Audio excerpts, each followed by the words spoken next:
Assalamualaikum warahmatullahi wabarakatuh. Cakrawedana sebagai Ngabei Pasir Kertawibawa memang menjadi tokoh legendaris ya, karena dia adalah orang yang memindahkan ibu kota Pasir Kertawibawa di Karanglewas menuju ke daerah yang disebut Pancurawis.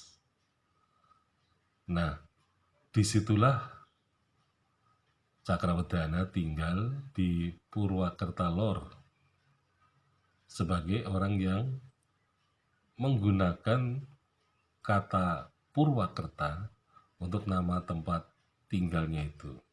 Sehingga karena Purwakerta itu lekat dengan Cakrawedana, maka kemudian seringkali juga Cakrawedana disebut Ngabehi Purwakerta. Ya, tentu saja sebelum munculnya jabatan Wedana Purwakerta dan Kabupaten Purwakerta.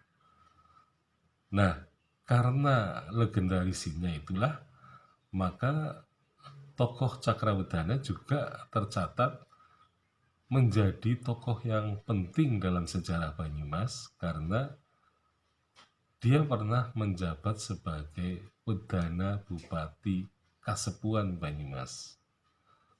Jadi namanya memang sangat diperhitungkan karena ia sebenarnya merupakan keturunan dari Patih Kasunanan Surakarta, ya, yaitu Patih Cakranegara, yang memang kemudian dilimpahkan sebagai orang pusat, ditanam di pertama-tama adalah di Pasir Kertawibawa itu.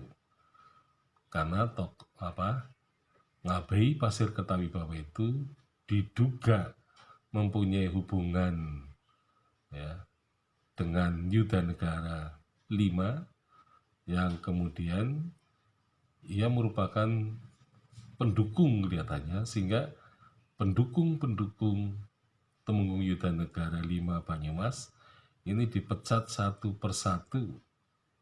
Misalnya Wangsa Negara, ya, Ngabei Wangsa Negara di Kalijirek itu juga dipecat. Kemudian adik dari Yudanegara V yang di Panjer juga dipecat, gitu ya.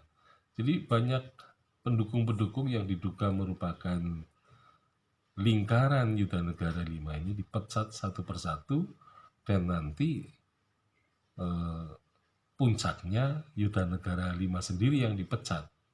Nah, jadi efek dari Yudanegara V tampaknya sangat besar, sehingga pihak keraton rupanya mempunyai rasa antipati terhadap Yudanegara V dengan keturunannya, sehingga keturunan Yudanegara V tidak lagi diperhitungkan sebagai calon pejabat.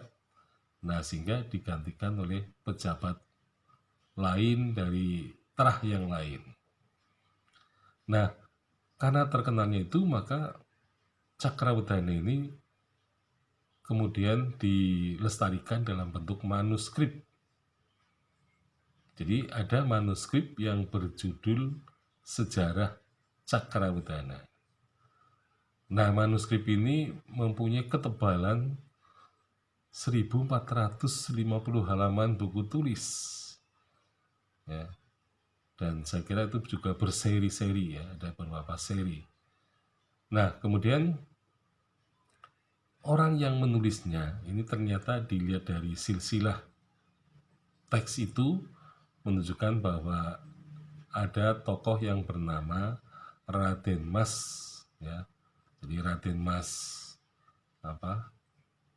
Raden Mas Marwoto Mangkuwinata, Marwata Mangkuwinata, inilah yang menulis sejarah Cakrawedana.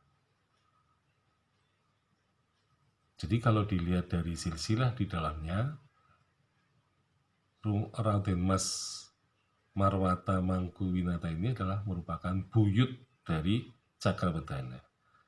Nah, seperti apa sih naskah sejarah Cakrawardhana itu? Ternyata memang berkaitan dengan keluarga Cakrawardhana.